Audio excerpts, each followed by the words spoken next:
வணக்கம் நண்பர்களே. இப்போது அரசியலில் பரபரப்பாக பேசப்பட்டிருக்கிற விஷயம் என்ன தெரியுமா?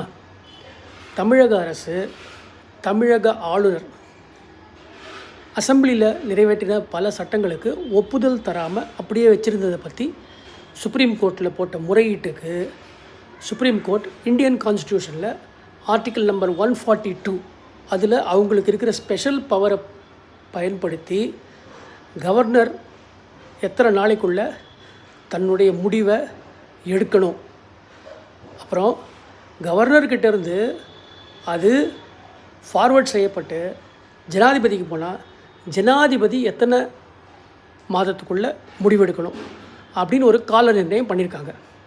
இந்த கால நிர்ணயம் நம்மளோட கான்ஸ்டியூஷனில் ஆக்சுவலாக ஸ்பெசிஃபிக்காக இல்லை. அதனால் கோர்ட்டு தலையிட்டு இப்போ நீங்கள் பாட்டுக்கு ஒரு சட்டத்துக்கு உங்களுக்கு பிடிக்காத கவர்மெண்ட் இருந்ததுன்னா அதில் சட்டத்துக்கு அவங்க பாஸ் பண்ணி அமிச்சாங்கன்னா நீங்கள் பாட்டுக்கு அது மேலே உட்காந்துருக்கக்கூடாது அப்படின்றதுக்கு ஒரு வரையறையை பண்ணியிருக்காங்க. இப்போது மத்திய அரசாங்கத்துக்கிட்ட இருக்கிற ஆப்ஷன் என்னது? அவங்க போயிட்டு 142 செக்ஷனை அமெண்ட் பண்ணி கோர்ட்டுக்கு இந்த பவர் கிடையாது, நீங்கள் இதை சொல்ல முடியாது அப்படின்னு பண்ணலாம். இல்லாட்டி கான்ஸ்டியூஷனை அமெண்ட் பண்ணி அவங்களே ஒரு கால நிர்ணயத்தை கவர்னருக்கும் ஜனாதிபதிக்கும் செய்யலாம். ஏன்னா அது நல்ல விஷயம். ஏன்னா ஒரு கவர்னர் அரசாங்கம் செயல்படுத்துகிற ஒரு திட்டத்து மேலே அவங்களுக்கு இருக்கிற அரசியல் எதிர்ப்பு காரணமாக, அரசியல் சார்பு காரணமாக ஒரு சட்டத்தை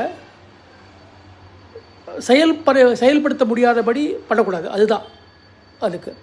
இப்போ இதில் என்னென்னா ஆகுது, பாஜகவோட தலைவர்கள், ஈவன் உதவி ஜனாதிபதி, இவங்க எல்லாரும் சுப்ரீம் கோர்ட்டுக்கு பெரிய தப்பு பண்ணிட்ட மாதிரி பேசுகிறாங்க. இதில் நிஷிகாந்த் துபே அப்படின்னு ஒரு பாஜக தலைவர் சுப்ரீம் கோர்ட்னால்தான் இந்தியாவில் மதக்கலவரம் நடக்குது அப்படின்ற மாதிரி வேறு பேசியிருக்காரு. அதுவும் இப்போ இருக்கிற தலைமை நீதிபதி திரு சஞ்சய் கண்ணா மேலே சொல்லியிருக்காரு. அதை இது எவ்வளோ பெரிய தப்பு இது? ஏன்னா இவர் தலைமை நீதிபதி ஆகியே ஒரு வருஷத்துக்கு கீழே தான் ஆகுது. ஸோ இவர் எப்படி எல்லா மதக்கலவரத்துக்கும் காரணமாக இருக்க முடியும்? பெரிய தப்பான விஷயம் இல்லையா? இது வன்மையாக கண்டிக்கத்தக்கது. இதுக்கு சப்போர்ட் பண்ணுற மாதிரி இதுக்கு முன்னாடி காங்கிரஸ் இதே விஷயத்தில் தலைமை நீதிபதியை எதிர்த்து பேசியிருக்காங்க அப்படின்னு இந்திரா காந்தி எப்போ எமர்ஜென்சி காலத்தில் பேசினதை மேற்கோள் காட்டுறாங்க. அவங்க பண்ணது தப்புப்பா, அதே தப்பு நீங்கள் எதுக்கு செய்யணும்? இதை பாஜக எப்போ உணரும்? எப்போ பார்த்தாலும் அவங்க பண்ணாங்கன்னு சொல்லிட்டு இருக்கிறதுக்கு நீங்கள் எதுக்குப்பா?